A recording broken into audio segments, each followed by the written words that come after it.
Ya, Bapak-bapak rahimakumullah. Para ulama di sini mengatakan bagian keempat rukun-rukun sholat. Rukun ya adalah bagian-bagian dasar terbentuknya ibadah, pondasi Bapak-bapak. Ya, tiang ibadah. Dan ibadah tidak sah kecuali dengannya. Jadi kalau misalkan kita sholat, ya nggak ngerjain rukunnya, maka sholatnya jadi nggak sah, Bapak-bapak. Beda antara rukun dengan syarat adalah bahwa syarat mendahului ibadah dan terus bersamanya. Adapun rukun, maka ia adalah ucapan-ucapan dan perbuatan-perbuatan yang dikandung oleh ibadah. Jadi Bapak-bapak, kalau syarat itu biasanya sebelum melakukan ibadah. Ya. Kalau rukun itu sudah masuk pas ibadahnya. Nah, itulah udah masuk rukun. Nah, rukun sholat itu ada 14. Ya, tidak bisa gugur karena sengaja. Perhatikan, tidak bisa gugur karena sengaja, lupa, atau ketidaktahuan. Nah, jadi Bapak-bapak, sengajaan, lupa, atau enggak tahu itu bukan uzur. Ya. Jadi kalau misalkan kita lagi sholat, ternyata habis sholat kita ada yang ngingetin, ya, rukunnya ada yang salah. Nah, berarti itu bukan uzur, ya, Bapak-bapak. Nah, gimana tuh cara menanganinya? Insya Allah nanti akan kita pelajari. Rukun yang pertama, Bapak-bapak rahimakumullah, di sini kata para ulama, berdiri tegak, ya, berdiri tegak dalam sholat fardu bagi yang mampu. Ya, berarti kalau setengah berdiri alias berdirinya nggak tegak, nggak sempurna, maka dia tidak sah. Misalkan ya bukan karena uzur ya, masih muda tapi sholatnya membungkuk karena sengaja, maka nggak bisa itu dikatakan benar sholatnya. Sholatnya keliru. Nah, ini berdasarkan firman Allah Subhanahu wa taala yang berbunyi wa qumu lillahi qanitin, dan berdirilah melaksanakan sholat karena Allah sebagai orang dan berdirilah melaksanakan sholat karena Allah sebagai orang-orang yang tunduk. Quran surat Al-Baqarah ayat 238. Ya. Qanitin itu dia adalah orang-orang yang bertakwa, orang-orang yang tunduk. Kumu itu disuruh berdiri, Bapak-bapak rahimakumullah. Dan berdasarkan sabda Nabi Shallallahu Alaihi Wasallam kepada sahabat yang bernama Imran bin Husain radhiyallahu anhuma, "Shalli qa'iman fa in lam tastati' fa qa'idan." Ya, fa in lam tastati' fa 'ala janbin. Ya. Wahai Imran, sholatlah dengan berdiri. Ya, sholatnya itu awal, kalau sholat fardu, sholatlah dengan berdiri. Lalu bila tidak mampu, maka dengan duduk. Lalu bila tidak mampu, maka dengan berbaring. Bila tidak berdiri dalam sholat fardu karena suatu uzur, seperti misalkan sakit, lalu karena takut, atau ada alasan lainnya, maka diterimalah uzurnya dengan alasan tersebut. Dan hendaklah dia sholat sesuai dengan keadaannya, bisa dengan cara duduk atau berbaring. Adapun sholat sunnah, maka hukum berdiri padanya adalah sunnah bukan rukun. Namun sholat dengan berdiri lebih utama daripada sholat duduk. Berdasarkan sabda Rasulullah Shallallahu Alaihi Wasallam, sholatul qa'idi ala nisfi min sholatil qa'imi. Sholat orang yang duduk itu pahalanya setengah daripada orang yang sholat berdiri. Tapi ini khusus untuk sholat sunnah.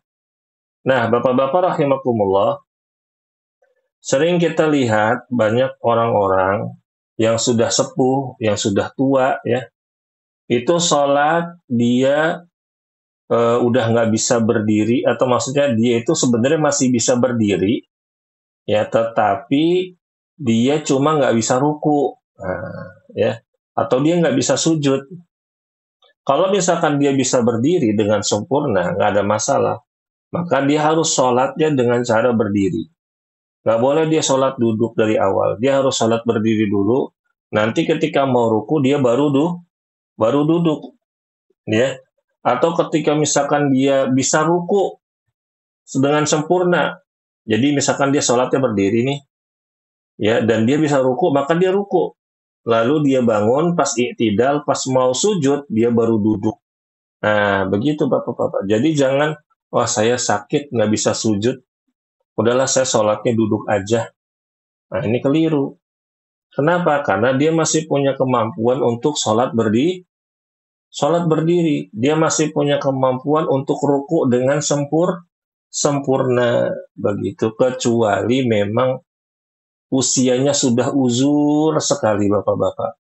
Mau misalkan bangun dari duduk aja dia udah susah.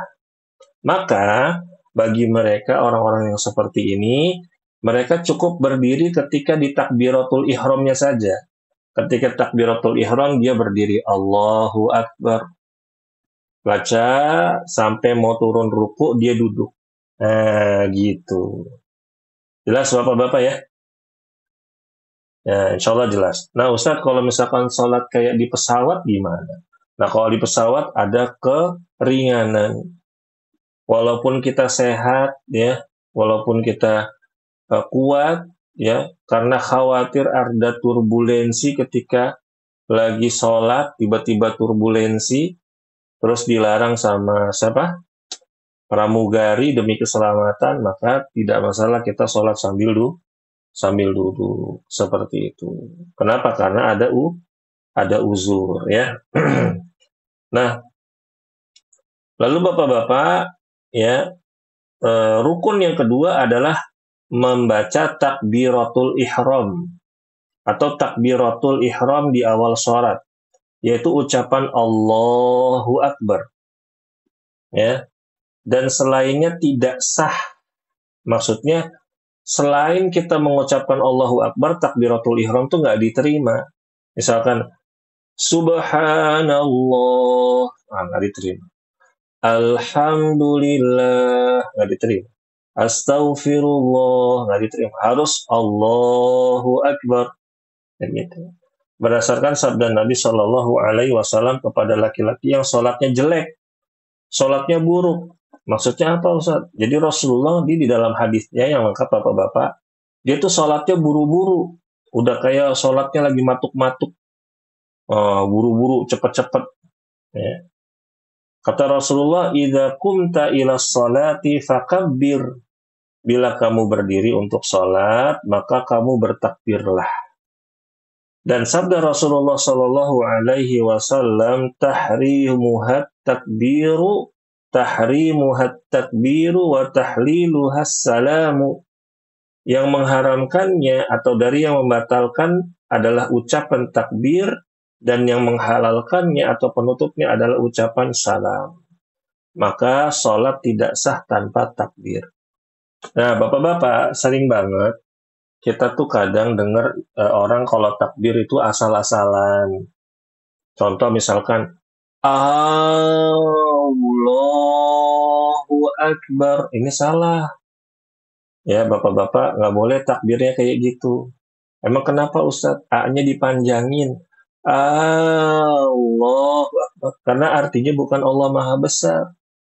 Artinya berubah jadi apa? Apakah Allah Maha Besar? Nah, ya sebagian ulama mengatakan ini bisa merusak sholatnya.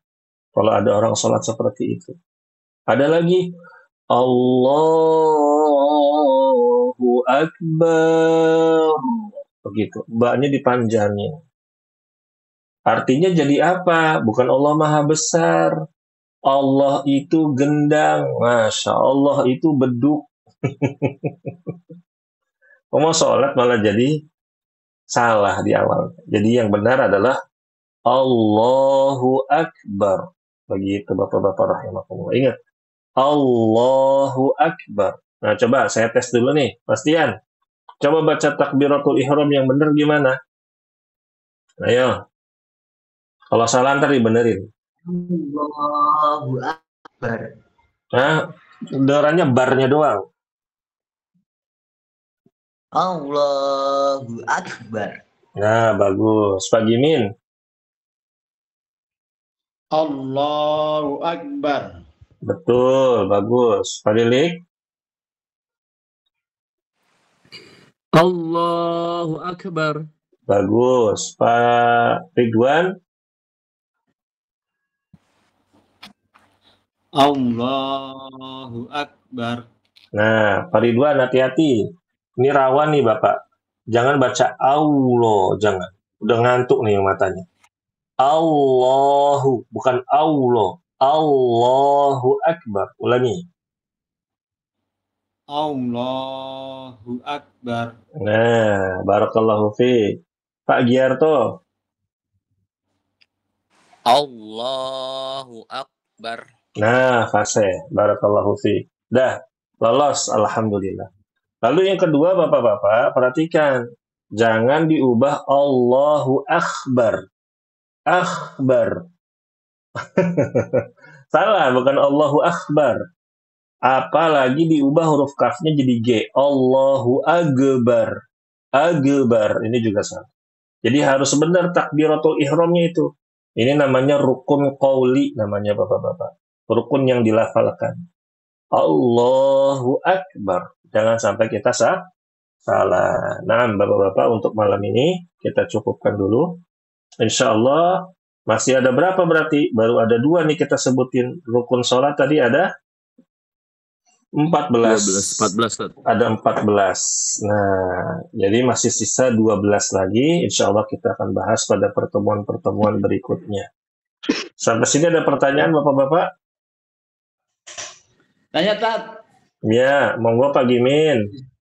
istri itu kan sholatnya duduk Tat, tapi kalau dia mau mulai itu diri. Cuman kalau ini tetap duduk, kalau mau sujud emang nggak bisa Tat. Nah ini tetap di kursi. Iya, Gimana? boleh Pak.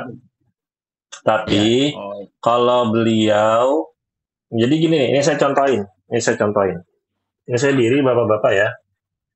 Ini kan mau sholat nih. Ini kan takbiratul ihram. Ini kursi lah, taruh ada kursi di sini. Jadi pas mau takbiratul ihram diri dulu, Allahu Akbar. Nanti pas ruku, kalau dia bisa ruku harus tetap ruku. Rukunya normal. Allahu Akbar. Sami'allahu liman hamidah. Nah, pas mau sujud, nah dia duduk. Sujud ya, saja nggak bisa. Duduk dulu. Duduk. Nah, sujudnya lagi di kursi, sujudnya di kursi. Nah, udah. Nah, terus kalau dia masih bisa bangkit lagi untuk berdiri sholat, maka itu lebih wajib. Gitu. Jadi khusus kalau misalkan beda lagi kalau udah uzur, misalkan gimana, badannya udah lemah sekali. Dia cuma bisa dia cuma bisa sholat berdiri di rakaat pertama. Maka boleh. Ya, begitu. Nah, makanya penting masalah ini, soalnya banyak orang salah paham. Kok antum sholatnya nggak berdiri? Lagi sakit. Sakit apa? Demam. Ya nggak bisa, harus tetap berdiri ya Bapak-Bapak, begitu. Baik Bapak-Bapak, ada lagi? Sudah? Sudah cukup ya Pak ya? Kita tutup. Subhanakallahumma wa bihamdika asyhadu an la ilaha illa anta astaghfiruka wa atubu ilaik. Wassalamualaikum warahmatullahi wabarakatuh.